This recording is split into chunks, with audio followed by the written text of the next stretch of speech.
Cosa sono le condizioni generali di contratto? Devono essere sottoscritte?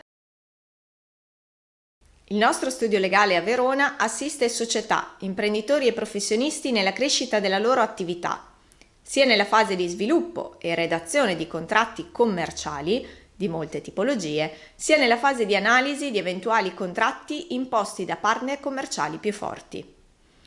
A monte di singoli contratti specifici B2B, cioè tra professionisti, senza alcun soggetto consumatore, spesso si pongono le cosiddette condizioni generali di contratto, che rappresentano la base per regolare una serie indefinita di rapporti contrattuali.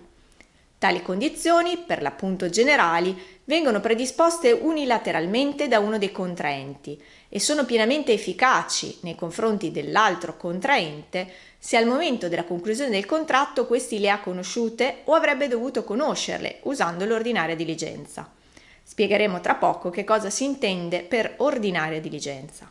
Perché siano valide ed efficaci non c'è necessità di sottoscrivere le condizioni generali, poiché il problema si pone solo per le clausole vessatorie di cui parliamo più nel dettaglio in un altro video.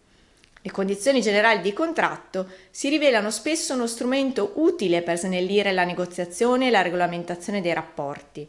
Ad esempio, prima della conclusione di un contratto di vendita di beni e fornitura di servizi B2B, è ben possibile che il venditore inviti il compratore a prendere visione delle proprie condizioni generali, magari pubblicate sul retro di un classico ordine di acquisto o sul proprio sito internet.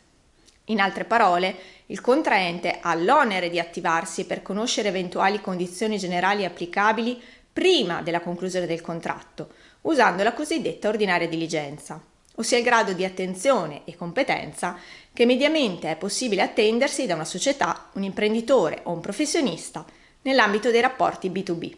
Iscrivetevi al nostro canale YouTube, abbiamo un'intera sezione dedicata al diritto civile e commerciale.